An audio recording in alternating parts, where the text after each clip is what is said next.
बिडकीन दिनांक 18 डिसेंबर पैठण तालुक्यातील बिडकीन येथील जमीन गट नंबर 823 मध्ये भूमी अभिलेखाप्रमाणे सरकारी गाडी वहिवाट रस्त्यात येणारी जमीन शेतकऱ्याला विक्री करून त्याची फसवणूक केल्याप्रकरणी दाखल गुन्ह्यामध्ये आरोपी आदित्य बिल्डर्स अँड डेव्हलपर्सचा मालक कैलास नानासाहेब पवार राणा छत्रपती संभाजीनगर याचा अटकपूर्व जामीन अर्ज अतिरिक्त जिल्हा आणि सत्र न्यायाधीश NM मोमीन यांनी नामंजूर आणि फेटाळला आहे। गुन्ह्यात अटक होऊ नये यासाठी कैलास पवार यानं जामीन अर्ज सादर केला असता अतिरिक्त सरकारी वकील DA वाकणकर यांनी युक्तिवाद करून जामीन अर्जाला विरोध केला।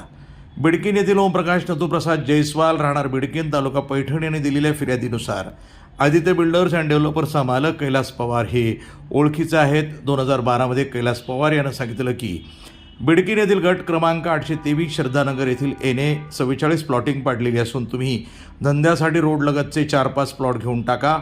कैलास पवार यानं जिल्हाधिकारी कार्यालयात केलेला NA लेआउट, ग्रामपंचायत बिडकीन यांचा 8A चा उतारा, प्लॉटिंगचा नकाशा आणि आदित्य बिल्डर्स अँड डेव्हलपर्सतर्फे कैलास पवार या नावाचा सातबारा दाखवलं। त्यावर विसंबून ओमप्रकाश जयस्वाल यांनी प्लॉट क्रमांक 29, 27, 28 आणि 25ची रजिस्ट्री केली।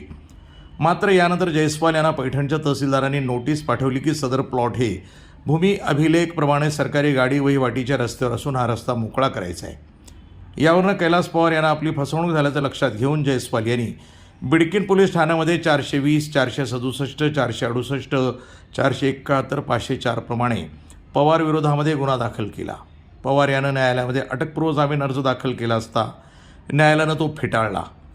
जयस्वाल याच्या वतीनं वकील अखिलेश जयस्वाल, वकील आशुतोष सिसोदिया यांनी युक्तिवाद केला।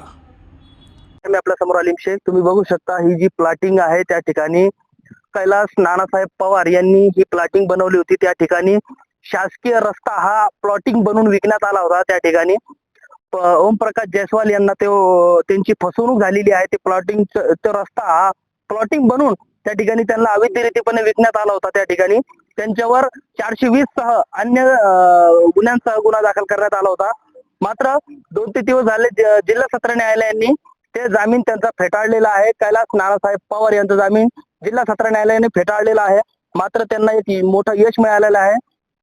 काय पूर्ण नाव साहेब आपलं? माझं ओमप्रकाश नथुप्रसाद जयस्वाल। काय सांगाल साहेब की जिल्हा सत्र न्यायालय न्यायाची भूमिका तुमच्या बाजूने घेतलेली आहे त्या ठिकाणी? सत्र न्यायाधीशने जे मला न्याय दिला त्याबद्दल मी खूप आनंदित आहे। सदरील बिल्डर असे भरपूर बिल्डर लोकांची फसवणूक करतात। त्यातले कैलास नानासाहेब पवार आदित्य बिल्डर्स यांनी आमची फसवणूक केली आहे। 1 ते 36 प्लॉट बिडकीन मध्ये पाडून सरकारी रस्ता त्याला अटॅच करून विकला आहे। त्यात 1 ते 36 लोकांना प्लॉट विकलेले आहे आणि श्रद्धानगर म्हणून नाव टाकलेलं आहे या प्लॉटिंगचं।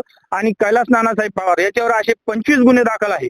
तो प्रत्येक ठिकाणी लोकांची फसवणूक करतो, लोकांना लुटतो, गोरगरिबाचे फसवणूक जाते। आम्ही ज्या दिवशी तहसीलदारनं 22-12 डिसेंबर 2023 ला ज्यावेळेस आमचा रस्ता काढला त्यावेळेस आम्ही अक्षरशः रातभर झोपलेलो नाही। आमची पूर्ण बांधकाम केलेली जमीन तोडून टाकली, प्लॉट तोडून टाकले। आम्हाला विकलेले प्लॉटिंग मध्ये फसवणूक केली कैलास नानासाहेब पवारनं। आजच्या रेट प्रमाणे याचे पैसे त्यांनी द्यावे, आम्हाला त्याची बोगस जागा कोणतीही नको। आजचे आमचे 5 प्लॉट माझे आहे, 4 प्लॉट 2 प्लॉट माझ्या भावाचे आहे। प्रतिनिधी अलीम शेख, NTV न्यूज मराठी, छत्रपती संभाजीनगर।